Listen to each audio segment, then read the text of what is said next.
সাকিব ভাই শুধু ঈদে আসে, ঈদ স্পেশাল ছাড়া যদি আসতো তাহলে হলালারা বাঁচত। এবং বছরে ওনার 4টা সিনেমা আসা উচিত, যাতে একটু বাজেট টাজেট কমিয়ে মিনিমাইজ করে, যাতে করে হলগুলো টিকে। সাকিব খানের আলাদা ভক্তকুল আছে এবং আমি মনে করি তার যে কোনো দিন তার মুভি রিলিজ পাওয়া উচিত। ওটিটিতে একটা নতুন প্ল্যাটফর্ম যুক্ত হয়েছে। দুটো প্ল্যাটফর্মে কাজ করার প্রিপারেশন কি আলাদা হয়ে থাকে কিনা এবং কোনটাতে আপনি বেশি স্বাচ্ছন্দ্য বোধ করেন? আসলে আমার সব মাধ্যমেই, যদি কোনো চয়েস থাকলে বলা যাবে না, সব মাধ্যমকে বলতে হবে।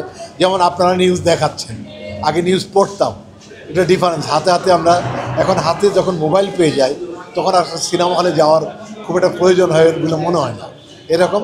তারপর একটা ফিল পাওয়ার ব্যাপার আছে, চলচ্চিত্রে একটা ফিল, একটা আমেজ তৈরি হয় যেটা হলে গেলে হইচই হাততালি, এর মধ্যে একটা আলাদা আনন্দ আছে। দুই দিকেই ভালো।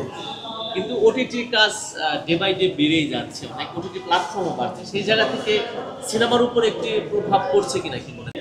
হলের উপর তো প্রভাব পড়ছেই, তবে সিনেমার উপর প্রভাব পড়ছে না, কারণ হাতে হাতে সিনেমা চলে যাচ্ছে। যখন খুশি তখন সিনেমাটা আপনি দেখতে পারবেন, রাত 2টা ইচ্ছে করলে তাই দেখতে পারবেন।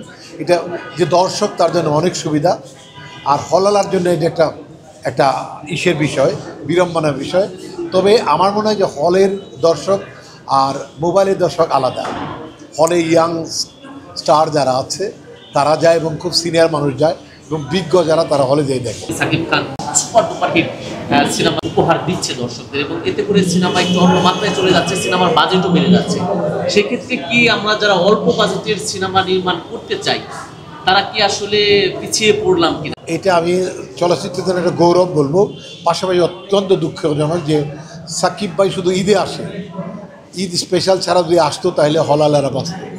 এবং বছরে ওনার 4টা সিনেমা আসা উচিত, যাতে একটু বাজেট টাজেট কমিয়ে মিনিমাইজ করে, যাতে করে হলগুলো টিকে। যেহেতু ওনার গ্রহণযোগ্যতা বেশি, ওনারা একটু পরিশ্রম বাড়িয়ে দিতে হবে এবং স্পেশাল ডে ছাড়া আসতে হবে।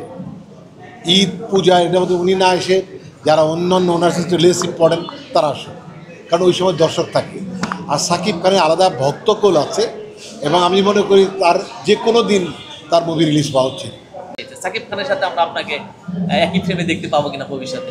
আমরা একটা প্ল্যান ছিল, একটা স্ক্রিপ্টও কাজ চলছিল, এটা আপাতত থেমে আছে। সাকিব ভাই বেসিক্যালি পোস্ট করেছিল এসকে মুভিজ থেকে যে আমি আর উনি একটা শেয়ার করে একটা মুভি করব।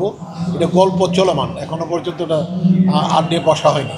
একটি বঙ্গতে একটা ওয়েব সিরিজ শুরু হবে নেক্সট উইক থেকে, পুলিশ স্টেশন। এটা আমি সেন্ট্রাল ক্যারেক্টার করেছি এবং কাগজের বউ ওটিটিতে যাচ্ছে এখন, পরিমণি এবং আমার। এটা বঙ্গতে হিট লিস্টে আছে আর আপনার মুক্তি পাচ্ছে খুব সহসাই। কিশোরী একটা মুভি, এটা এই আগামী মাসে মুক্তি পাবে। আর মাহি আর আমি একটা মুভি করেছি অফিসার ইনচার্জ, এটা ঈদে আসবে।